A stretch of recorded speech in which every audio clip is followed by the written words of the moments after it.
Welcome to Magical Bedtime Stories, your cozy escape into the world of soothing tales and dreamy adventures.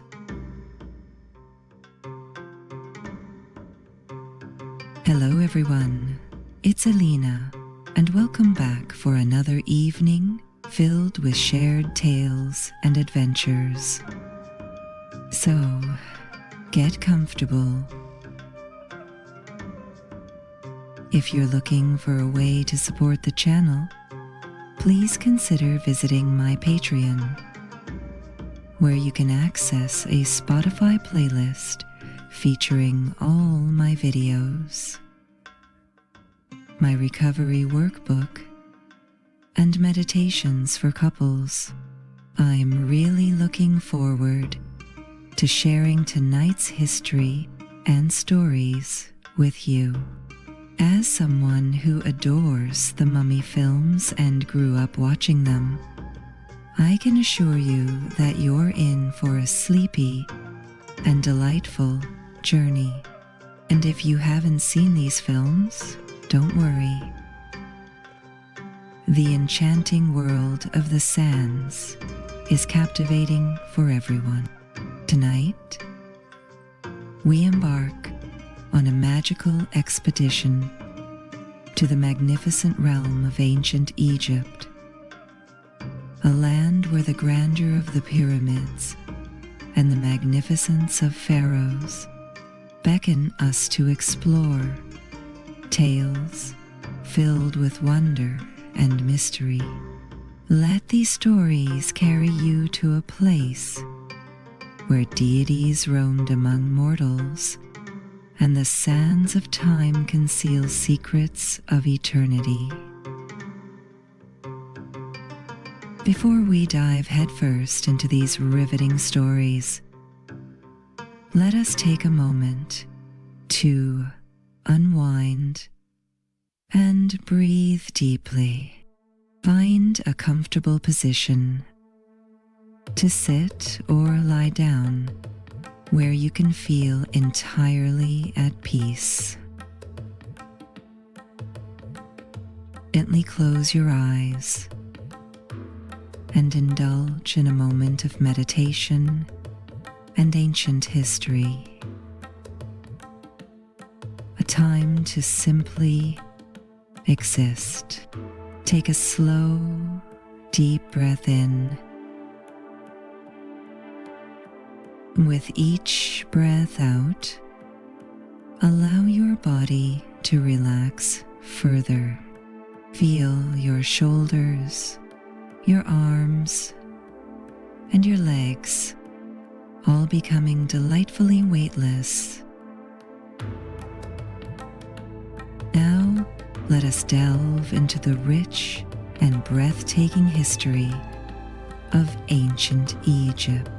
Imagine yourself standing by the mighty Nile, feeling the warm breeze and hearing the distant sounds of life from ancient cities in the distance.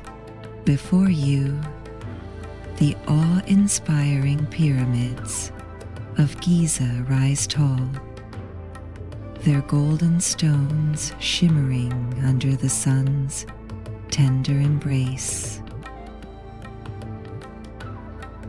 These pyramids are far more than mere structures.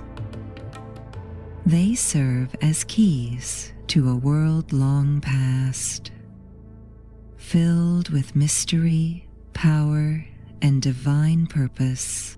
Let's begin our exploration around 2700 BCE.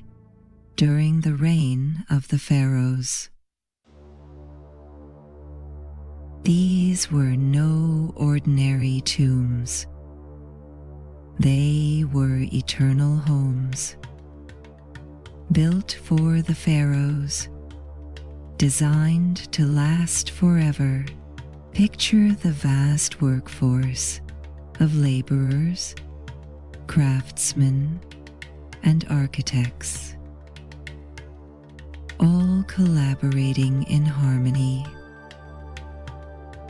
carving and transporting enormous blocks of limestone using simple yet precise tools. Why, you might wonder, did they construct these colossal monuments? They were crafted to help pharaohs ascend to the heavens and join the gods in the afterlife, particularly the sun god Ra. The pyramid's pointed shapes symbolize the sun's rays, guiding the departed king's souls toward the sky above. Each stone and every chamber within had a specific purpose, aligning with celestial bodies, safeguarding treasures, and housing sacred texts, essential for the journey beyond. To grasp the enormity of these structures, think about the Great Pyramid, which originally stood at 146 meters tall. The Great Pyramid comprises an estimated 2.3 million limestone blocks, with each block averaging 2.5 tons in weight, while some weigh as much as 80 tons. The precision with which these stones were cut and positioned is astonishing, featuring joints so tight that not even a blade of grass could fit between them. Inside this vast monument, a series of passageways and chambers were meticulously designed. At the heart of the pyramid lies the king's chamber, housing the pharaoh's sarcophagus and surrounded by valuable items meant to accompany him into the afterlife. The arrangement of the chambers and the pyramid's alignment with cardinal points and specific constellations reveal the Egyptians' sophisticated grasp of astronomy and their aspiration to harmonize their earthly and divine realms. Now, let's turn our attention to the pharaohs themselves. They were regarded by their people as divine rulers, believed to walk the earth as gods. Upon their death, pharaohs were thought to become one with Osiris, the god of the afterlife. Consider Tutankhamun, for example. These treasures were more than mere opulence. They were vital for ensuring the pharaoh's safe passage through the underworld. The history of the pharaohs extends back over 3,000 years, with each dynasty adding its unique layer to Egypt's rich legacy. Think of the mighty Ramses II, often hailed as one of the greatest pharaohs in history. Known as Ramses the Great, he ruled for an impressive 66 years during the 13th century and was celebrated as a prolific builder, commissioning temples, statues, and monuments that still endure today. His reign featured military campaigns and monumental construction projects, with a strong focus on the deification of the pharaoh. The legacy of Ramses is evident in the temples of Abu Simbel, which were carved from solid rock and meticulously designed to align with the sun's rays, illuminating the inner sanctum twice a year in a dramatic display of divine power. Footnote from Our Guide to Ramses or Rapid Growth. Mummification was a central aspect of this belief system, an intricate process of preserving a body for eternity. Skilled embalmers worked diligently, using resins, oils, and linen wrappings, not just to keep the body intact, but to ensure that the Ba, the life force, and the Ka, the personality, could reunite after death. The tombs, filled with amulets, food, and even miniature games, were designed as small worlds to comfort and sustain the soul. Now, the ancient Egyptians lived in a realm where the divine was perpetually near. They believed in Maat, the principle embodying truth, balance, and order. Each daily ritual and grand ceremony served as an act to uphold Maat and prevent chaos from seeping into their lives. As this filtered through their numerous efforts, the violation festered, and grand ceremony served as an act to uphold Maat. The temples themselves were architectural masterpieces, crafted to reflect the cosmos and house the gods. Imagine the grandeur of Karnak Temple, the largest religious structure ever built, spanning over 200 acres. This temple complex, dedicated to Ra, was a vibrant center of worship and pilgrimage.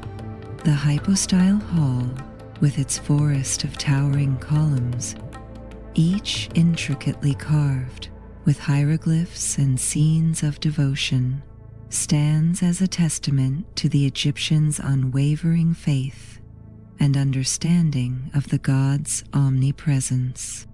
These sacred spaces, besides serving as places for worship, functioned as centers of learning, where priests educated themselves in astronomy, medicine, and the enigmatic secrets of the afterlife.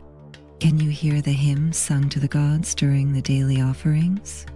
The priests, presenting food, drink, and incense to the deities' statues, invoked their presence and blessings, and united communities through grand and joyous festivals.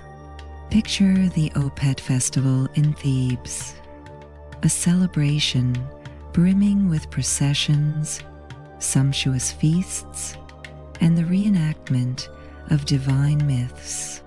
Magic, or Heka, was believed by the Egyptians to possess the power to shape the world around them. This was the ability to invoke spells whispered in the stillness of night, or to wear amulets designed to ward off evil. The goddess Isis, revered for her mastery of magic, was often called upon for assistance in protection and healing.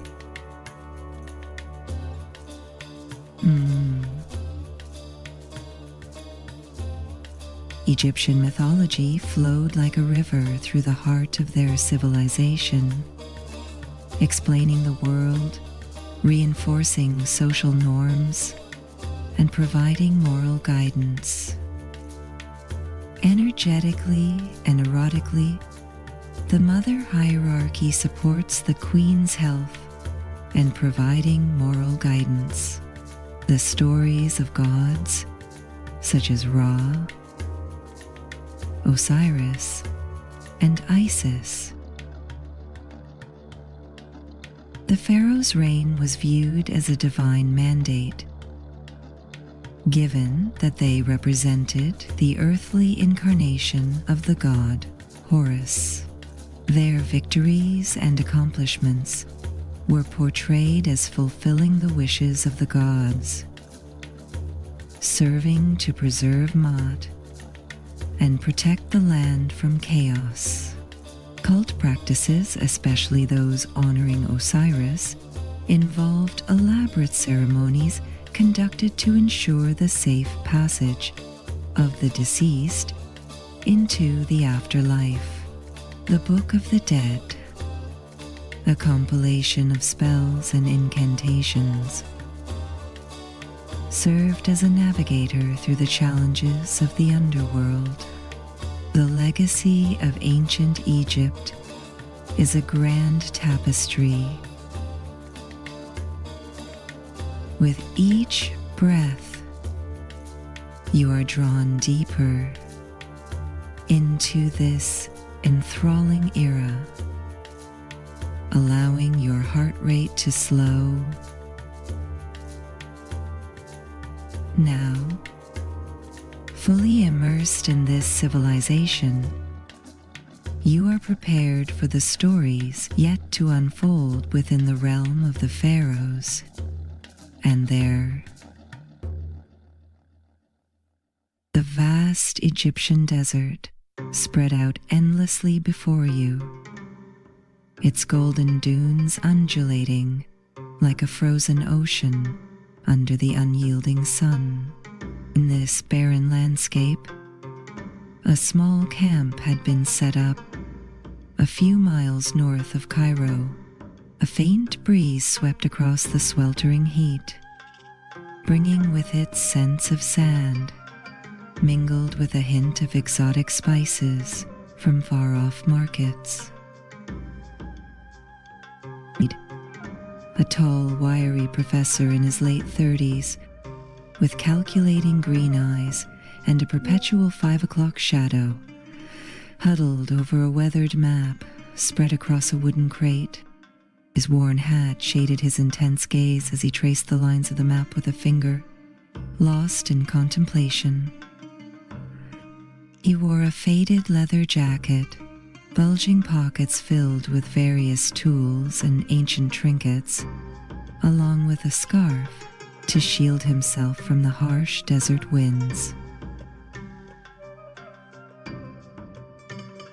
Dr. A. Sterling, a striking woman exuding an air of confidence as she meticulously catalogued their supplies. With long auburn hair tied back in a braid, her sharp eyes sparkled with curiosity as she took a sip from her water canteen, gazing at the setting sun and reminiscing about how they had arrived here. She knew what had commenced months earlier, when, during his research at the British Library, Ethan stumbled upon an ancient manuscript scroll hidden away in the depths of the archives, presented symbols and language unlike anything he had ever encountered.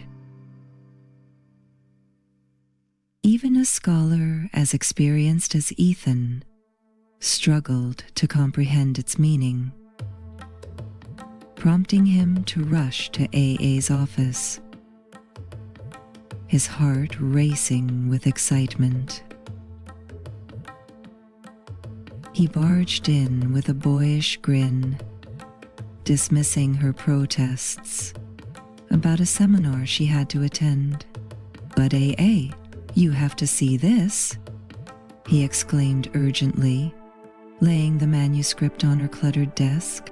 "I think I have found something." Incredible. Ava leaned in, her interest piqued as her eyes scanned the text. A slow smile spread across her face. Ethan, this could be the discovery of the century," she said, Ava meticulously examined the manuscript again, her fingers tracing the intricate symbols, excitement coursing through her. "Look at these markings," she began. "They are a hybrid of traditional hieroglyphics and something far older. For example, this character resembles a standard hieroglyph, but is blended with proto-script used by pre-dynastic cultures." Ethan rubbed his cheek, blinking slowly as he processed the information. So it's a fusion of languages then. Exactly. This text was created by a group that possessed ancient knowledge. They likely merged these scripts to conceal their secrets from anyone who lacked a similar understanding. Ava spent weeks cross-refurbishing the symbols with her rich library of ancient texts, eventually realizing that the manuscript contained directions to an uncharted pyramid hidden beneath centuries of shifting sands. It described a structure that only emerged during a specific celestial alignment. A pyramid lost to history. A Frey is resting tonight in the stillness, she murmured. Both scholars immediately set to work in complete secrecy, deciding not to share their early discovery with their peers just yet. The last thing they wanted was to become the laughingstock among fellow academics for pursuing a wild goose chase. Now, here they were, on the verge of a discovery that could potentially rewrite history. As the Mediterranean sun began its descent, casting serene shadows across the desert floor, Ethan glanced up from the map, his pipe clenched between his teeth.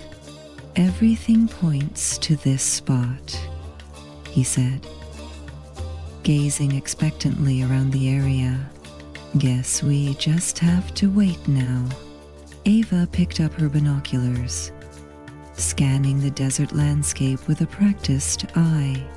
"You know," she teased with a light tone, despite the disapproving hint in her voice, "smoking that pipe is an awful habit. So, let's lock up this basement." Ethan laughed, taking a deep draw before exhaling a puff of smoke. "I'll quit when we find this pyramid." As the sun slipped below the horizon, the sky transformed into a canvas of deep purples and blues.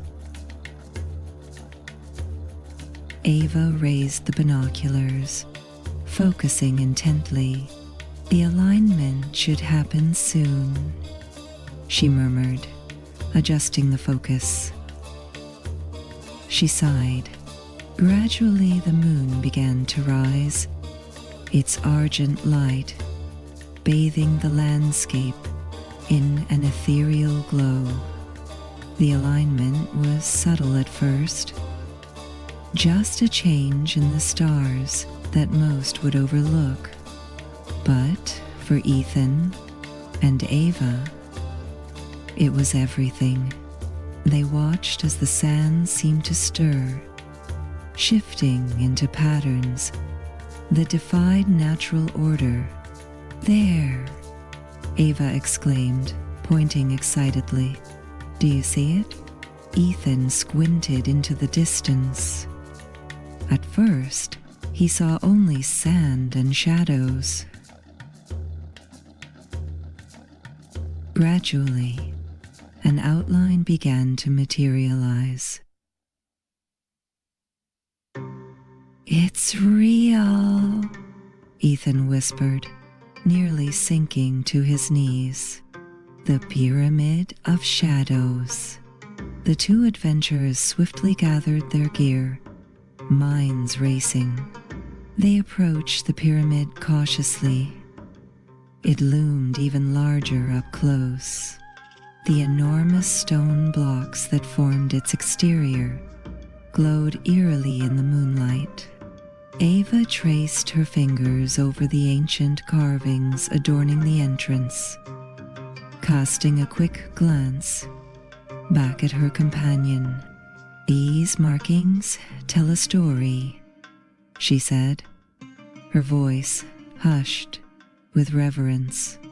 Ethan leaned in closer, inspecting the runes. "What do they say?"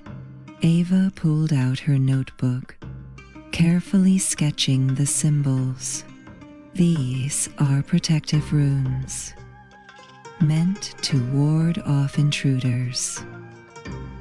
Inhaling deeply, they invoke the power of their god of darkness to guard the secrets hidden within. But here, she pointed to a series of intertwined symbols. These suggest a hidden key or mechanism of some sort. The priests who built this place were extremely meticulous. They encoded layers within this pyramid to ensure only the worthy could enter the inner sanctum. Ethan nodded, feeling the gravitas of their discovery. Looks like I'll be quitting smoking after all."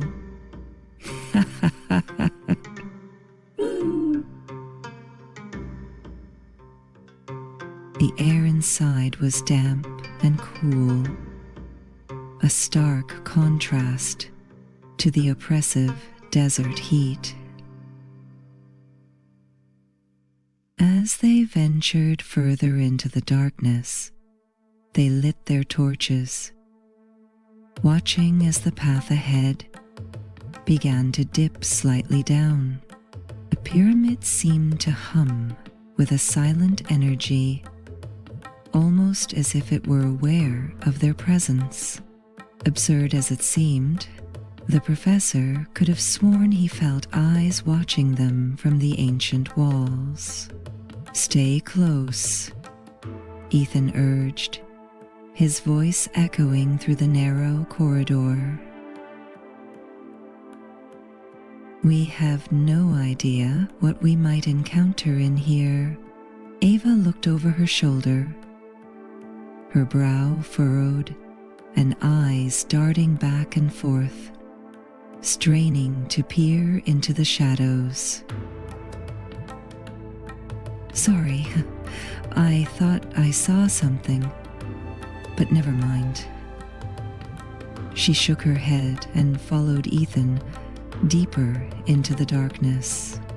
They pressed on, navigating twisting, narrow passages that felt like a maze, the walls seeming to close in around them. The air grew colder, yet somehow oppressively humid with every step.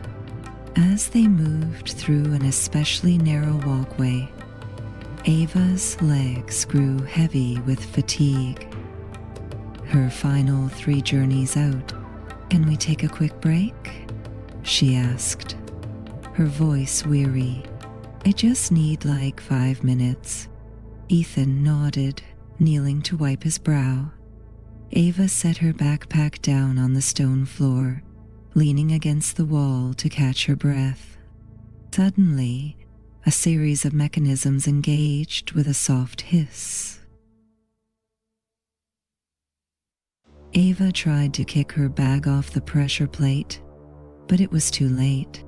Arrows shot from the opposite end of the hallway, whistling through the air, one of them flying clean through Ethan's hat and pinning it against the wall behind him. His heart raced as he stared at his hat, swallowing hard. Ava clamped her hands to her mouth, whispering shocked apologies, her eyes wide with fear. They exchanged glances, the realization dawning on them that the stakes were far higher than either had anticipated. They moved more cautiously now, every step taken as a calculated risk. The passages suddenly filled with pressure plates of various sizes, cleverly disguised as ordinary stones, and false floors that would send them plummeting into unseen, spiked pits. At last, they arrived at a colossal chamber with walls adorned with hieroglyphics and strange symbols. Ava studied the inscriptions intently, pacing back and forth as she contemplated their meanings, noticing the depth of the symbols, how they slightly protruded off the wall. She exclaimed, "It's a puzzle." If we arrange these symbols correctly, my guess is something significant will happen. Ethan joined her, rolling up his sleeves as his analytical mind sought through patterns. Let's see. This symbol here looks like a sun, and this one might represent the moon. If we line them up based on their celestial positions... He trailed off. Ava nodded, her mind racing.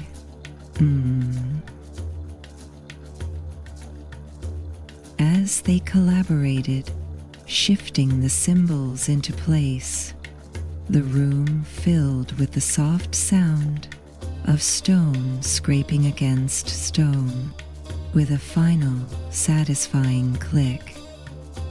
The symbols locked into position, and a deep rumble reverberated through the chamber.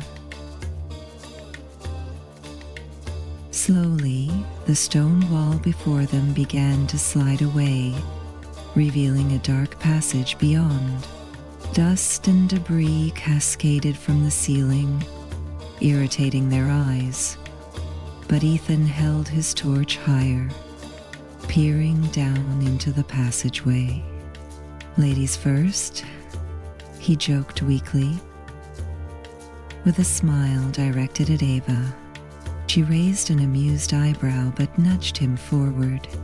At first, the narrow path felt singular, but the deeper they delved, the more branched it became. Corridors looked around themselves, while some simply ended in dead ends. All the while, strange, dissonant whispers floated through the air from long passageways, and sometimes they could hear the sound of quick, light footsteps, even while standing still, of a small, misshapen figure darting past, around a corner. "Did you see that?" he asked, his voice hardly more than a whisper. And Ava nodded, her face pale. "What was it?" "No."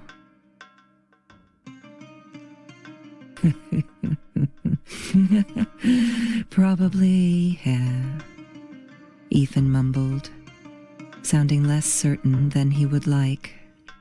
Finally, after what felt like hours of ancient wandering, they emerged into an ancient antechamber. Ethan glanced at his watch, only to discover it had stopped working. "That's odd," he thought to himself while jiggling his wrist. "Regardless, let's set up camp here for the night. We need to get our bearings." Ethan folded a small, worn blanket, placing it on the cold stone floor. striving for some semblance of comfort amidst the harsh surroundings. Eva, her body aching from the day's tension, carefully arranged her backpack as a makeshift pillow. Leaning back, she glanced around the chamber, eyes fixed on the strange idols and carvings that adorned the walls. As Ethan closed his eyes, Eva found her curiosity winning over her fatigue. She reached for one of the idols, a small figure carved from dark stone, its features grotesque and unsettling. A twisted likeness of some long-forgotten deity. "Look at this one," she said, sitting up and drawing Ethan's attention. Suddenly, he jolted awake, groaning. "Can we please have one moment without ancient horrors?" Eva chuckled softly, but shook him excitedly. "I'm sorry, but this stuff is simply fascinating." Ethan sighed, rubbing his eyes. What did you find?" She held up the idol, pointing at a series of intricate carvings along its base. As she traced the lines, she felt for any irregularities, her fingers pressing against a hidden button. There was a soft snap, and a small compartment at the base of the idol sprang open, revealing a rolled-up scroll. Ethan leaned in, now entirely awake, and together they unrolled the parchment over the faint glow of their lamps.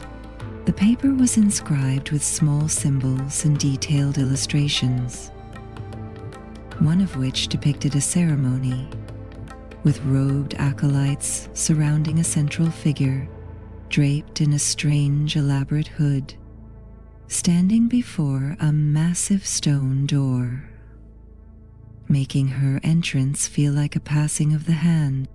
Ava's eyes flitted across the text, her voice tinged with disbelief. "These are the rituals of a cult," she said.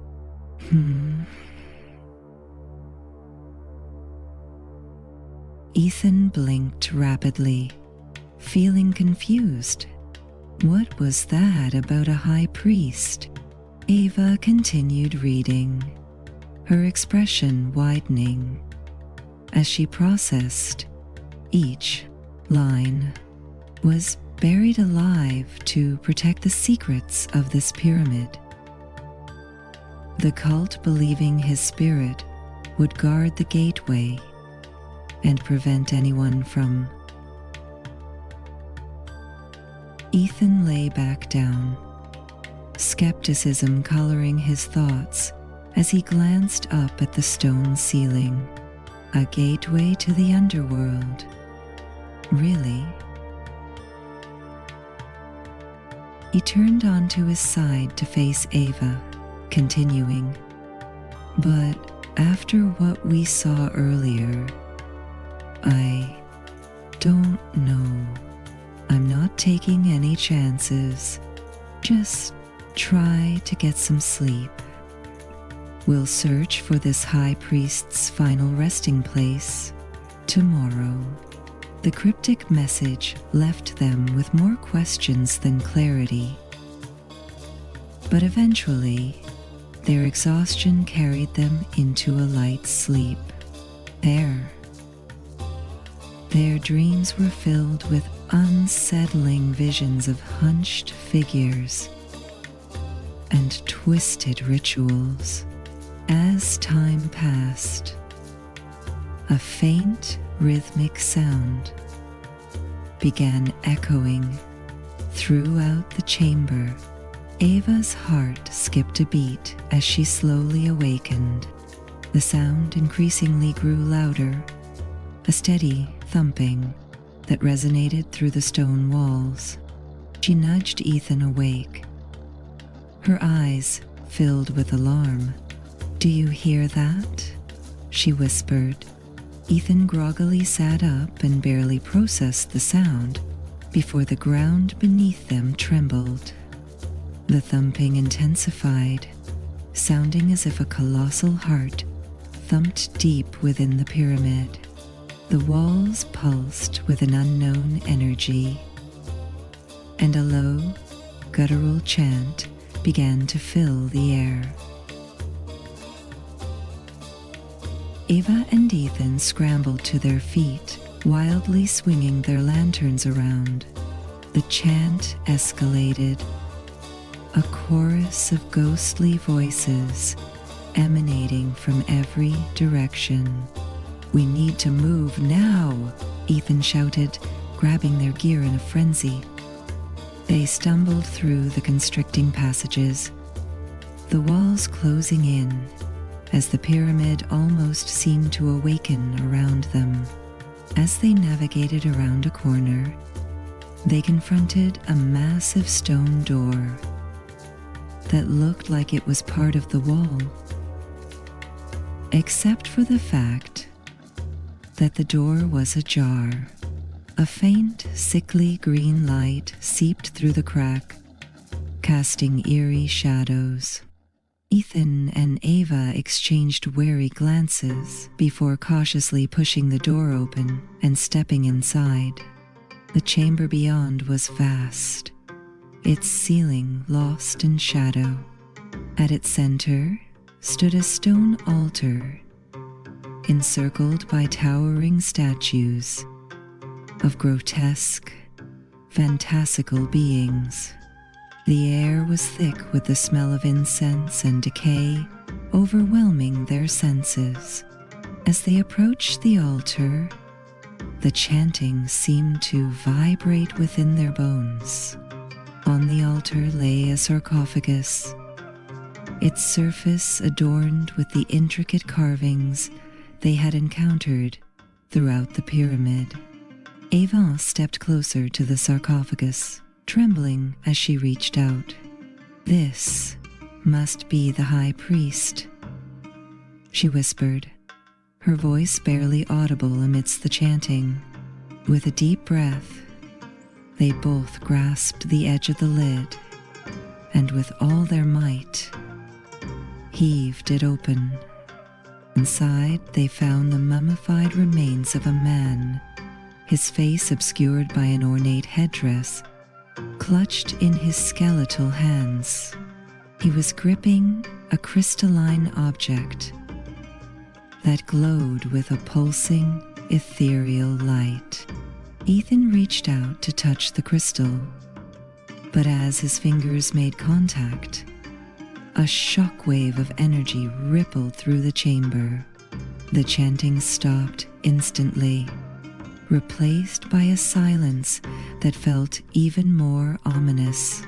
The statues seemed to come alive, their eyes glowing with a pale white light. Ava stepped back, her heart racing. "What have we done?" she breathed. As they stared at the glowing crystal, the room began to warp. The walls shimmered, and the atmosphere thickened with an almost palpable darkness. Shadows writhed and twisted, transforming into ghostly figures that began to float toward them.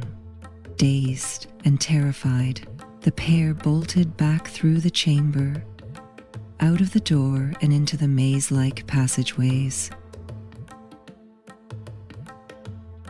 A disturbing hum echoed in their ears, as if some long-forgotten language was being spoken directly to them.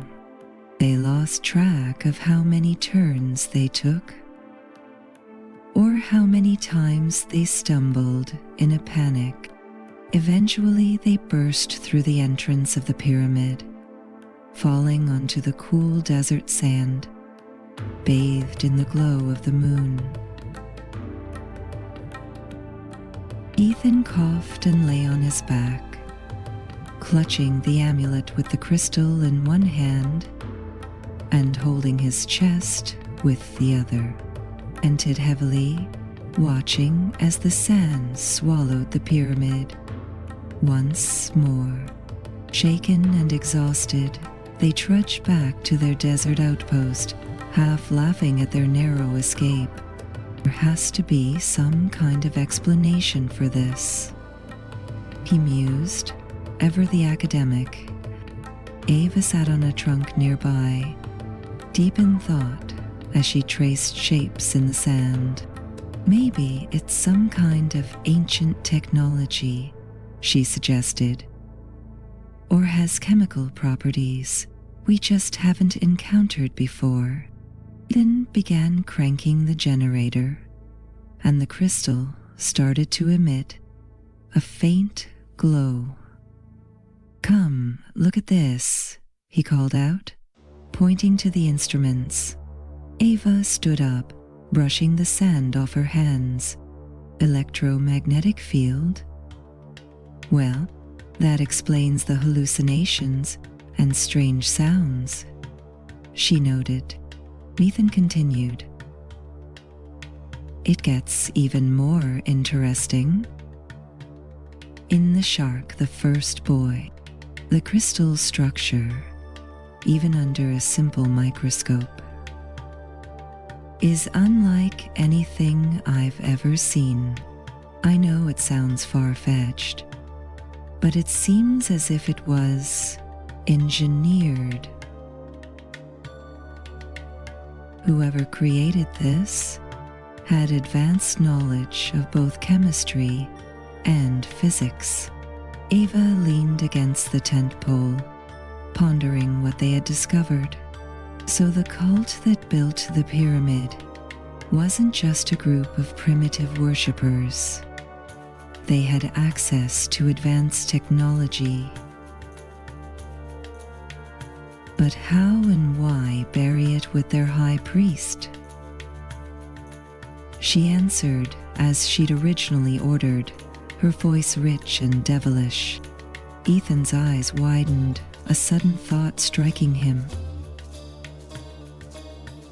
Merely a religious figure.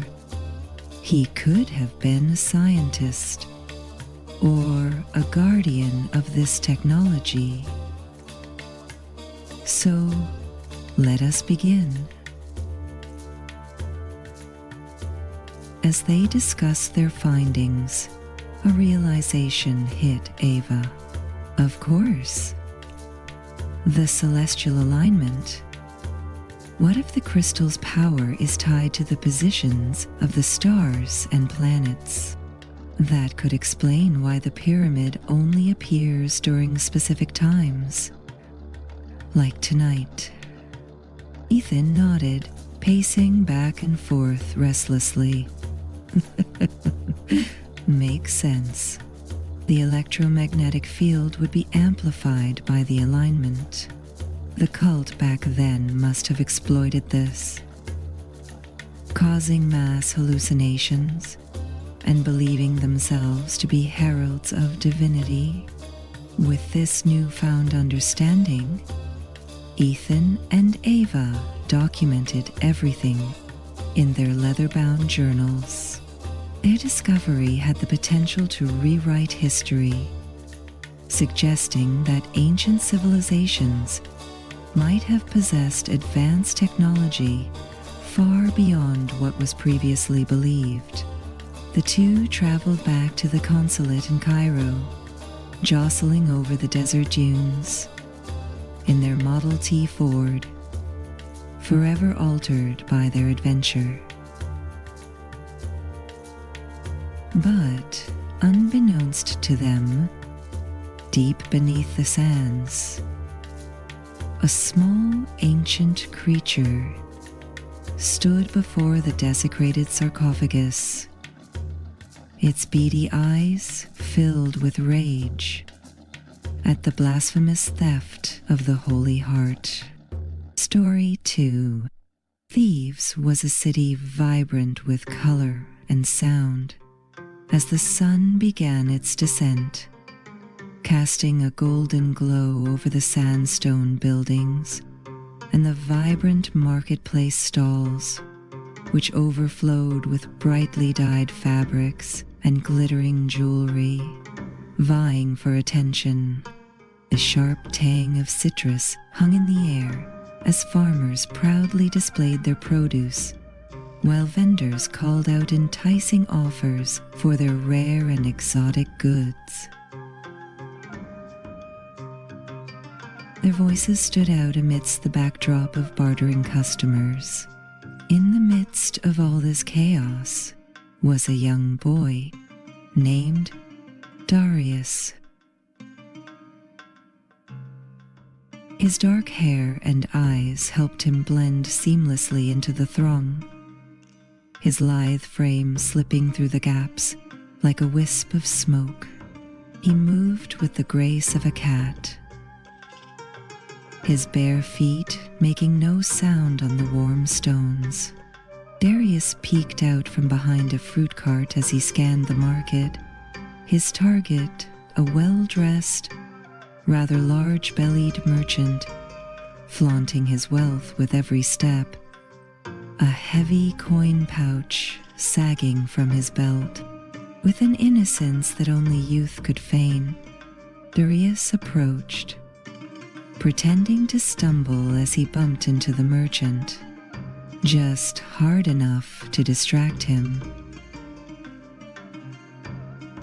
In a flash, the coin pouch was in the young boy's hand, and he melted back into the crowd before the merchant even realized what had transpired. As dusk settled over thieves, the marketplace began to thin, the bustling energy giving way to a quieter, more subdued atmosphere, the subterranean square becoming livelier. As crowds gathered surrounding the Darius made his way to a secluded alley, finding refuge beneath a flickering torch, whose embers were slowly dying. He crouched down, counting his spoils with glee, envisioning all the bread and toys this sum would procure for him. He was so engrossed in his task that he didn't notice the figure watching him from the shadows. "Impressive work," a calm, measured voice said. Startled but wary, Darius looked up to see a hooded figure step into the dim light, revealing a face marked by years of experience and a keen, intelligent gaze. His skin was weathered by the sun, and his eyes were the deep color of the Nile, watchful and perceptive.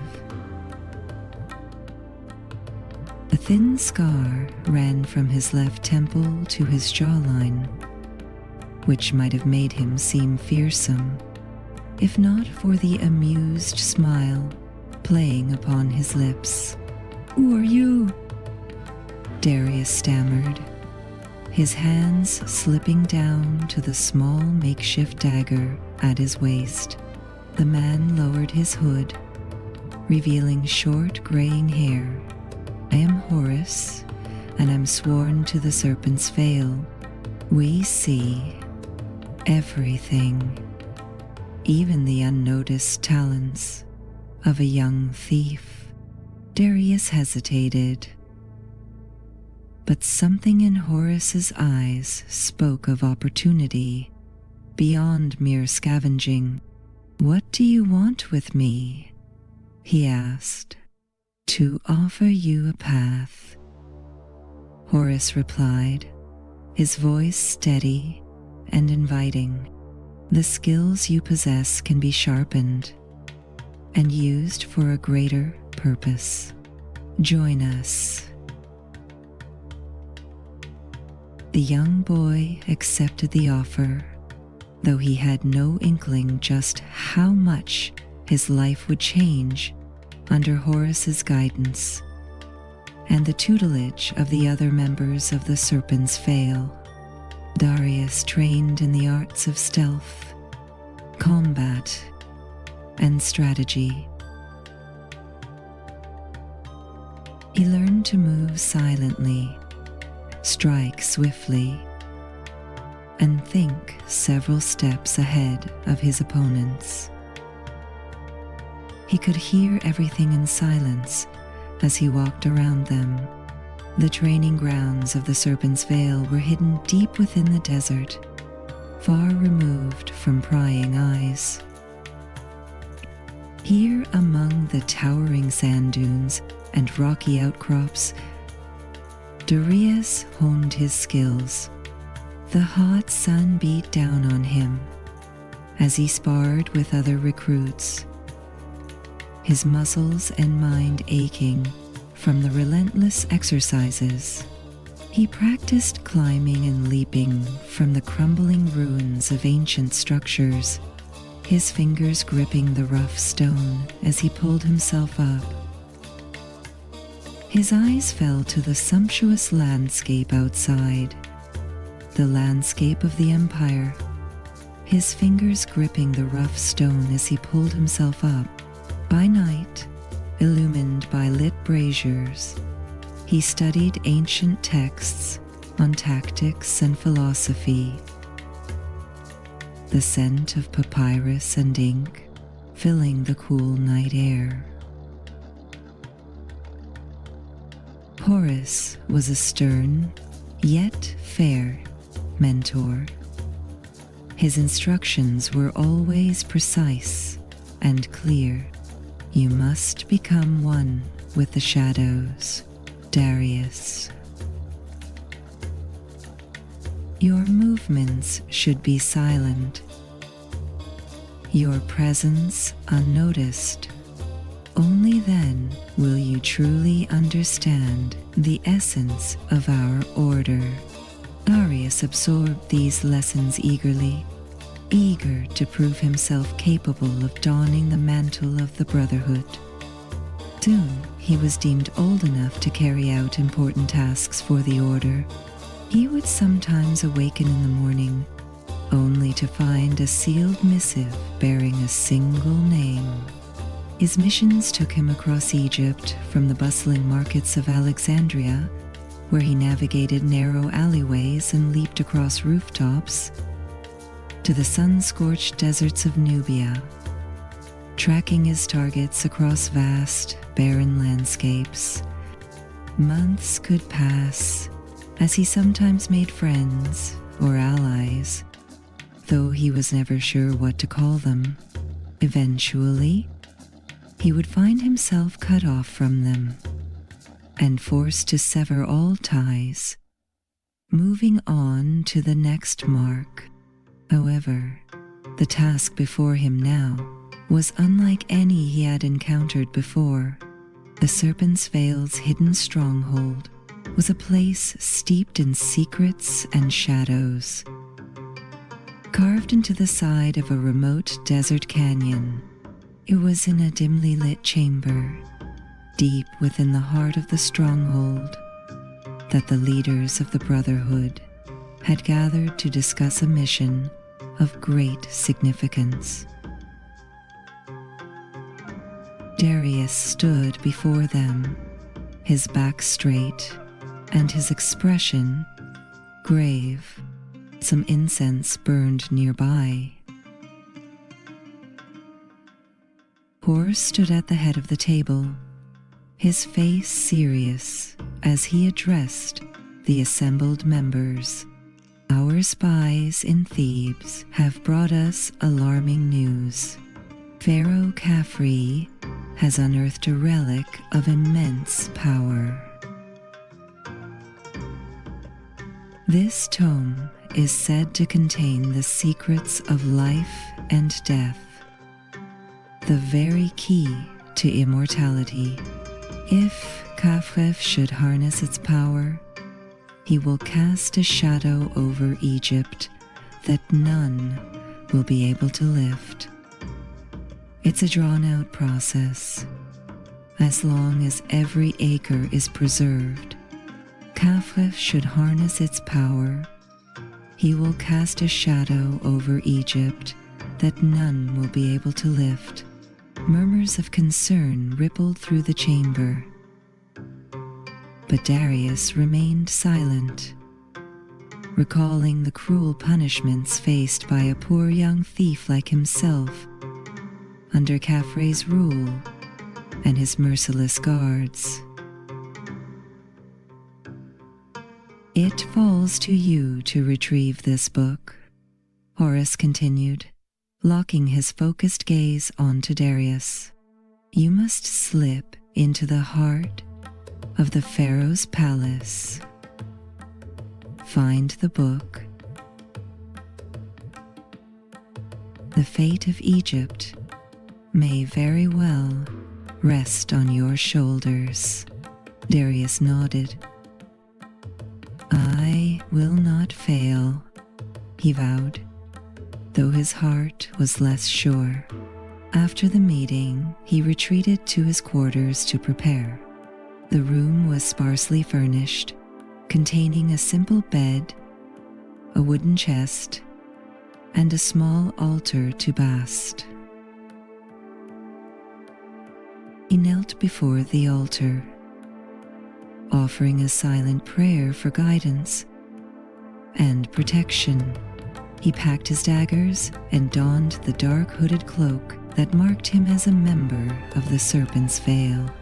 The fabric was lightweight yet durable, designed to protect him from the elements, but more importantly, from prying eyes. The journey to Thebes was a brutal ordeal, with the hot desert winds whipping at his cloak as he navigated the shifting sands. He traveled by night, the cool darkness providing some respite from the scorching daylight.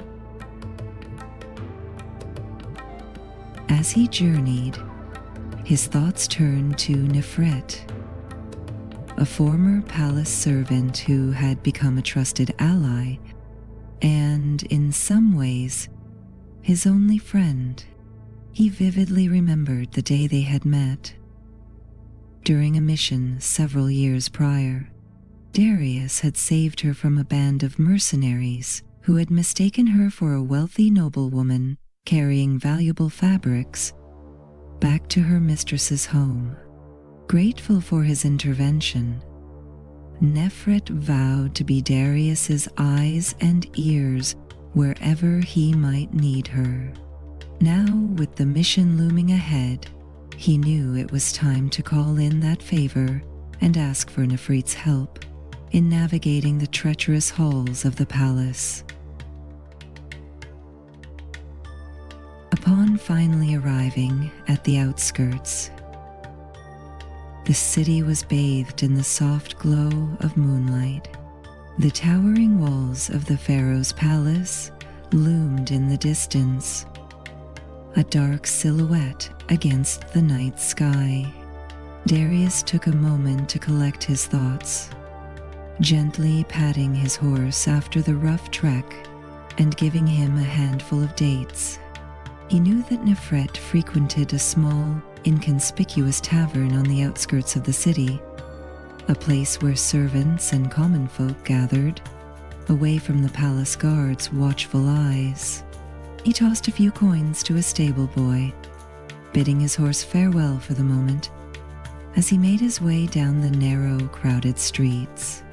The tavern was a modest structure hidden among other more lavish establishments and pleasure houses in the area. Inside, he was greeted by the low hum of conversation and the comforting aroma of spiced wine. Darius scanned the room, his eyes quickly adjusting to the dim lighting. He spotted Nefret sitting at a corner table, her back against the wall, engaged in a card game with another servant. She was a striking woman, her dark hair braided and adorned with small beads. Her gaze was sharp and insightful. The heavy, sweet fragrance of her perfume lingered in the air around her. And as she looked up, recognition sparked in her eyes. Darius. she said, her deep voice a blend of surprise and curiosity. It's been a long time. She waved away the other servant, requesting privacy, then leaned in closer, her expression serious. So what brings you back here? The Pharaoh possesses something he should not have, Darius explained, keeping his voice low. I must retrieve the Book of the Dead, and you must help me get into the palace. Inhaling deeply, Nefret leaned back slightly, tapping her chin in thought before nodding. Inhaling dangerous. Let him find danger in the hands of a man as cruel as Khafre.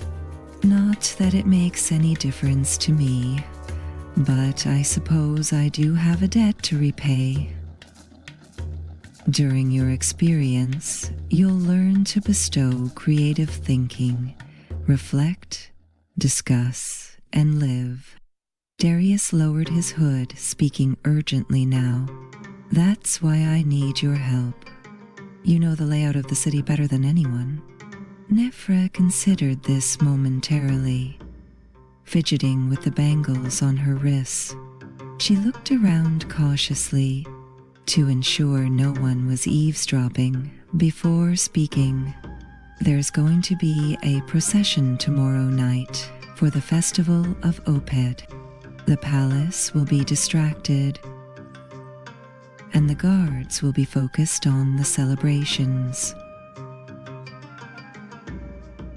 It's our best chance to slip inside unnoticed. Darius listened intently, nodding slowly. We will meet here tomorrow at dusk, Nefret explained. I'll guide you through the servants' passages and into the palace. The gods will be fewer in number, but we still must be cautious. After that, you shall be on your own. My debt will be repaid. Darius thanked her, pulled his hood back up, and exited the tavern as quietly as he had entered. The following day, as the sun set over Thebes, the city transformed in preparation for the festival of Oped.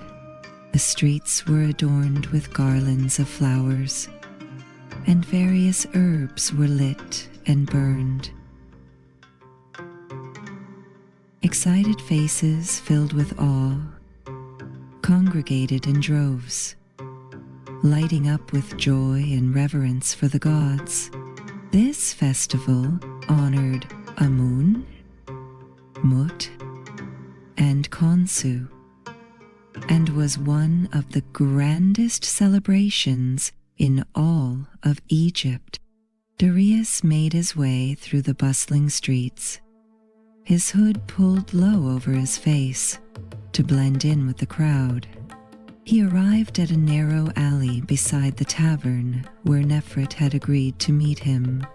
She was waiting, her expression serious, despite the festive energy surrounding them.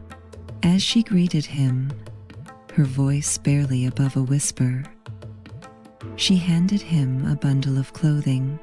Here, take these. Inside, he was welcomed by the low hum of conversation and the comforting smell of spiced wine. Darius quickly changed into the garments.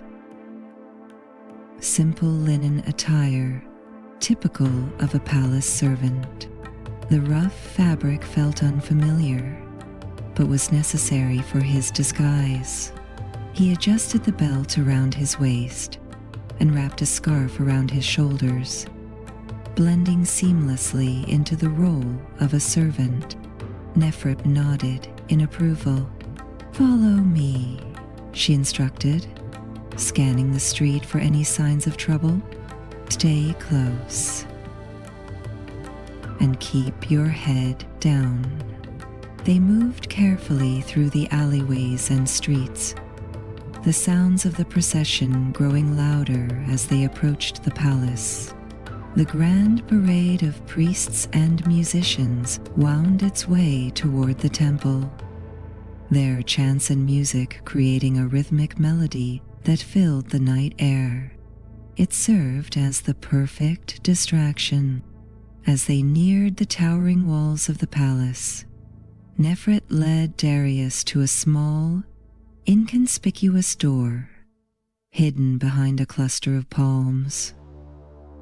Then the prince dipped his head and began to pray. She produced a key from her robes and swiftly unlocked it, gesturing for Darius to follow her inside. The air within was cool and still, a stark contrast to the lively sounds of the festival outside. The corridors were narrow and winding, adorned with masterful carvings depicting ancient deities and scenes of daily life. In the soft glow of the palace torches, the figures seemed to come alive, moving and breathing with an eerie, lifelike presence. As they ventured deeper into the palace, they passed other servants engaged in various tasks. One was carefully arranging a tray of golden goblets encrusted with precious stones, while another swept the marble floor, his broom moving rhythmically back and forth. The sounds of their labors created a symphony of activity that disguised the movements of Darius and Nefret.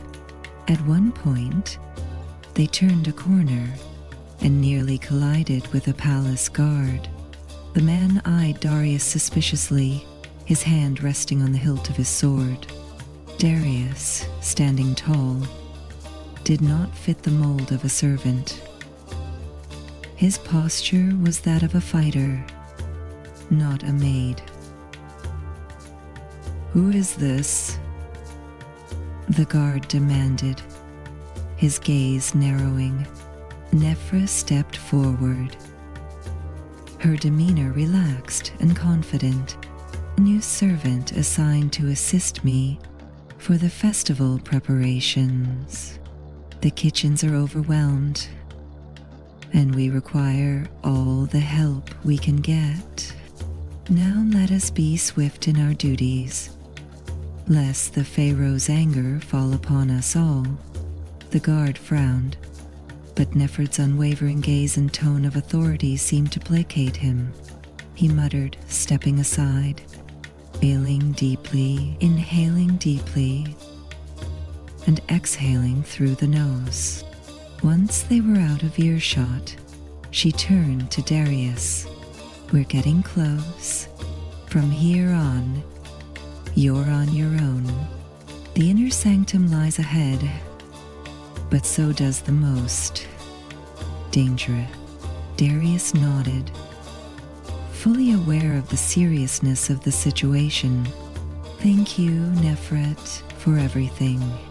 She placed a hand on his arm, her expression softening. "Be careful.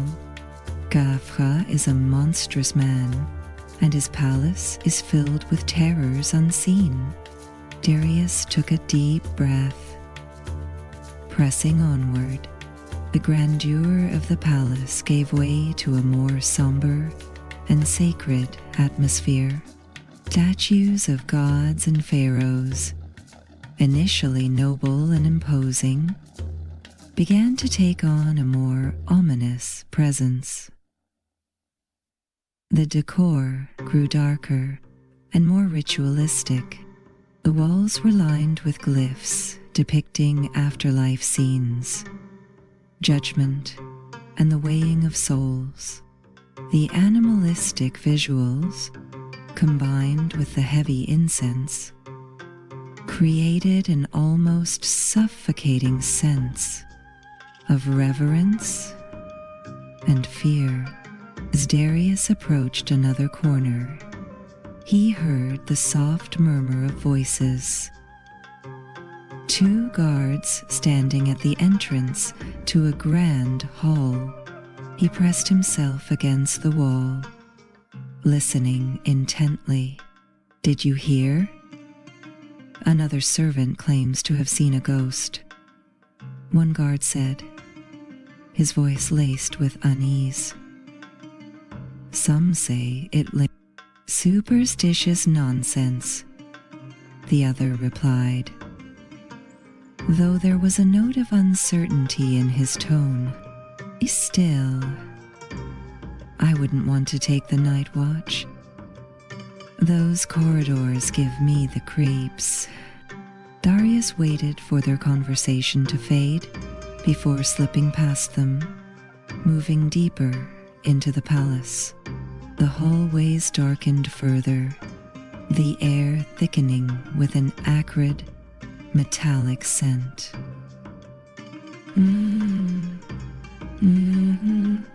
He reached a large, ornate obsidian door, covered in protective symbols. Try as he might, it wouldn't budge. There was no keyhole or handle.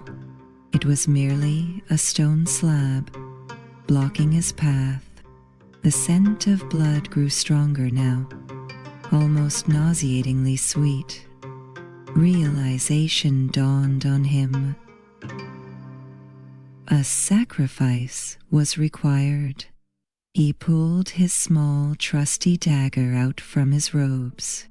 It was a beautiful piece, forged from Damascus steel, its handle engraved with a prayer. He sliced it gently across the palm of his hand, drawing blood from a shallow cut. Holding his open palm against the dark stone, he smeared it with blood.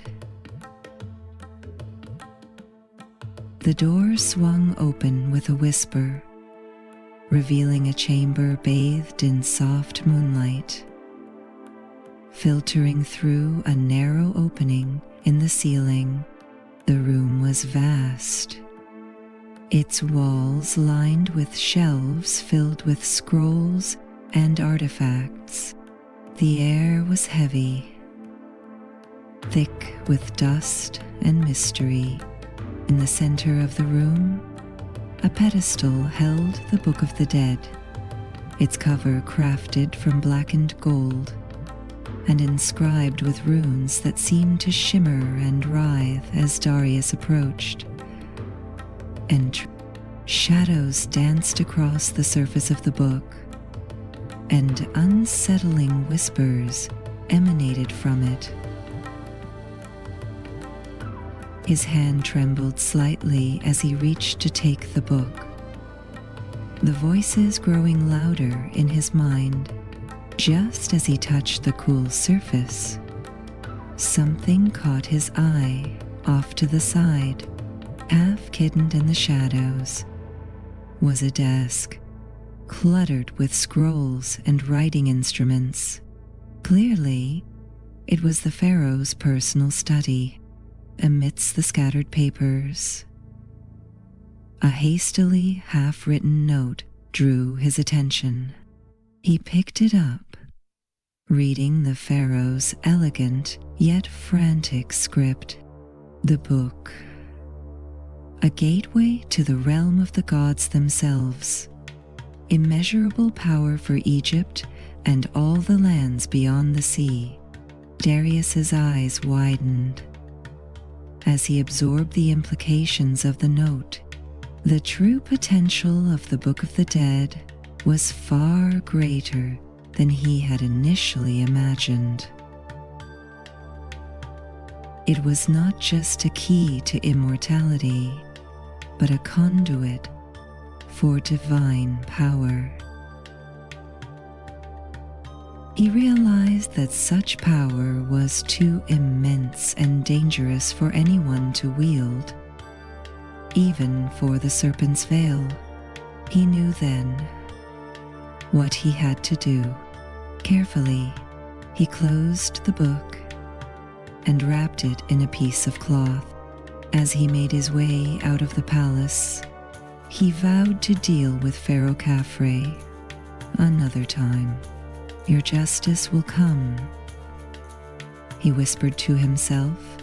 If not today, then on the day of destiny. Darius slipped back into the night. The sounds of the festival continuing to echo through the streets of Thebes. He moved swiftly through the shadows, avoiding the main thoroughfares where the celebrations thrived. His destination was the stables on the outskirts of the city, where his horse awaited him. The stables were quiet, tended to by a lone, bored stable boy who didn't even look up. The power of the Book of the Dead would remain hidden, its allure safely concealed from those who would succumb to its whispered temptations. And that, my dear friends, is where we conclude tonight's tales. I hope you have enjoyed this enchanting journey through the majestic land of ancient Egypt and the wondrous stories of its pharaohs and gods. May your dreams be as rich and captivating as the ancient lore of Egypt, and your sleep as serene as the gentle flow of the Nile. Until we meet again,